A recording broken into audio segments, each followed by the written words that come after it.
అందరికీ నమస్కారం.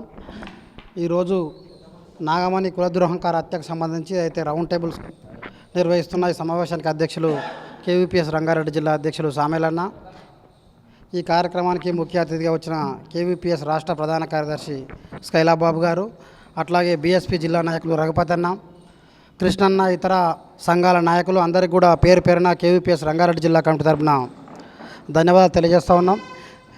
మొన్న ఏదైతే జరిగిందో నాగమణి కులదురహంకార హత్యని మనం భావించాలి. ఒక కానిస్టేబుల్గా ఉంటూ ఈ సమాజానికి రక్షణ కల్పిస్తున్న అమ్మాయి పైనే ఈరోజు ఆమెకే రక్షణ లేకుండా పోయినటువంటి పరిస్థితి మనం చూస్తూ ఉన్నాం. ఆ రోజే అంబేద్కర్ చెప్పిండు, కులం పోవాలి మతం పోవాలని చెప్పేసి మనం చెప్తున్నాం.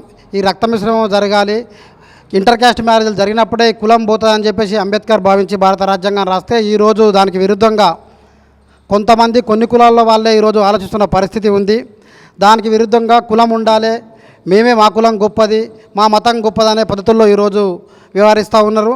అది సరైనది కాదు. ఏదైతే నాగమణిని హత్య చేసిన వాళ్ళ తమ్ముడిని, అట్లాగే వాళ్ళ తమ్మునికి సహకరించిన వాళ్ళందరినీ కూడా ఒక ఫాస్ట్ ట్రాక్ కోర్టు ఏర్పాటు చేసి విచారణ చేయాలి. అట్లాగే నాగమణి భర్త అయిన శ్రీకాంత్ కూడా రక్షణ కల్పించాలి. ఏదైతే నాగమణి ప్రభుత్వ ఉద్యోగం ఉందో అబ్బాయికి కూడా ప్రభుత్వం ఏదో రకమైన ఉద్యోగం ఇచ్చి అబ్బాయి కుటుంబాన్ని ఆదుకోవాలి. ఏదైతే ఈ నాగమణిని చంపడానికి వాళ్ళ తమ్ముడు కులం ఒక్కటే కాదు, కులంతో పాటు తన ఆస్తిలో వాటా ఎప్పుడైనా భవిష్యత్తులో అడుగుతుందేమో అనే దురుద్దేశంతోనే ఈరోజు ఆస్తి కోసం కూడా చంపిడని మనం భావించాల్సిన అవసరం ఉంది. ఈరోజు కులం ఒక్కటే ఉంటే ఆ రకంగా జరగదు కనుక కులంతో పాటు ఈరోజు ఆస్తిది కూడా చాలా ముఖ్యంగా మనం గమనించాలి. ఆ దురుద్దేశంతోనే వాళ్ళ తమ్ముడిని కొంతమంది వ్యక్తులు ఎవరైతే ప్రేరేపించారో వాళ్ళందరినీ కూడా కఠినంగా శిక్షించి అమ్మాయి కుటుంబానికి న్యాయం చేయాలని చెప్పేసి వాళ్ళ భర్త శ్రీకాంత్కు ప్రభుత్వ ఉద్యోగం కల్పించాలని చెప్పి కేవీపీఎస్ రంగారెడ్డి జిల్లా కమిటీ రౌండ్ టేబుల్ తరఫున డిమాండ్ చేస్తూ ఉంది.